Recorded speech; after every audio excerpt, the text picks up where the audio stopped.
আসসালামু আলাইকুম রহমতুল্লাহ বরকাতুহু নাহমাদুহু ওয়া নুসাল্লি আলা রাসূলিহিল কারীম আম্মা বা'দ ফাউযু বিল্লাহি মিনাশ শাইতানির রাজীম বিসমিল্লাহির রহমানির রহিম। আজকে অনেক গুরুত্বপূর্ণ একটি ভিডিও, আপনারা অবশ্যই ভিডিওটি লাস্ট অবধি দেখবেন। পৃথক পৃথক সংসার, অথচ একজনের একটা বাড়িতে চারজন ভাই, তার মধ্যে একটা ভাইয়ের আপনার সে অসুস্থ হয়েছে এবং হসপিটালে ভর্তি আছে। এক্ষেত্রে বাড়ির মানুষ কি করবে? বাড়ির মানুষ কার বেশি হকদার, কে বেশি তাকে দেখতে যাওয়া এবং তার সঙ্গে হেল্প করা বেশি কে হকদার? তো চলুন জেনে আসি। একটা বাড়িতে চার ভাই থাকে, কিন্তু প্রত্যেকে আলাদা সংসার, আলাদা খায় দায়, আয় ব্যয় আলাদা।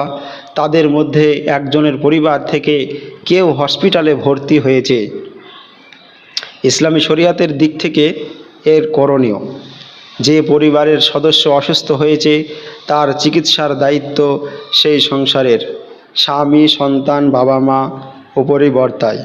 অন্য ভাইদের উপর সরাসরি ফরজ নয়, তবে আত্মীয় ও ভ্রাতৃত্বের হক অনুযায়ী অন্য ভাইয়েরা যদি সাহায্য করে সেটা হবে সাদকা ও সওয়াবের কাজ।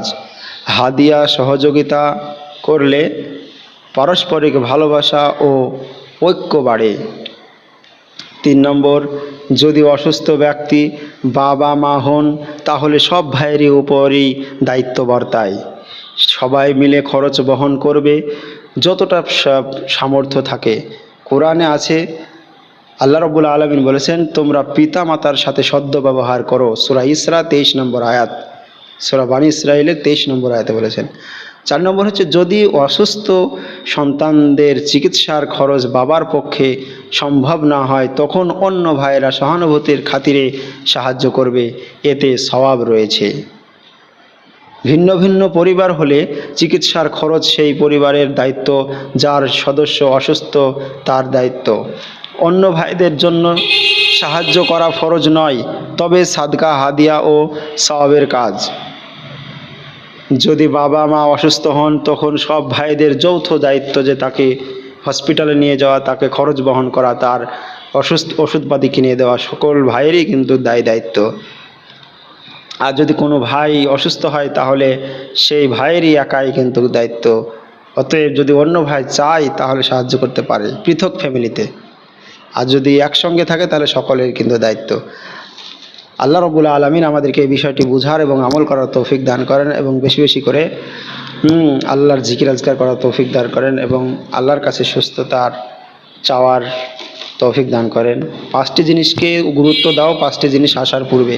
তার মধ্যে একটা হচ্ছে সুস্থতাকে গুরুত্ব দাও অসুস্থতা আসার পূর্বে। আমাদের কখন কোন শরীরে কী রোগ ধরবে আমরা নিজেও জানি না, আল্লাহ রাব্বুল আলামিন জানেন। তো সেই রোগ আসার পূর্বেই যেন আমরা আমাদের সুস্থতাকে গুরুত্ব দিই, সুস্থতা অবস্থায় আমরা যেন বিভিন্ন ভালোভাবে বেশি বেশি করে কাজ করে নিতে পারি। আসসালামু আলাইকুম। আমিন। আসসালামু আলাইকুম।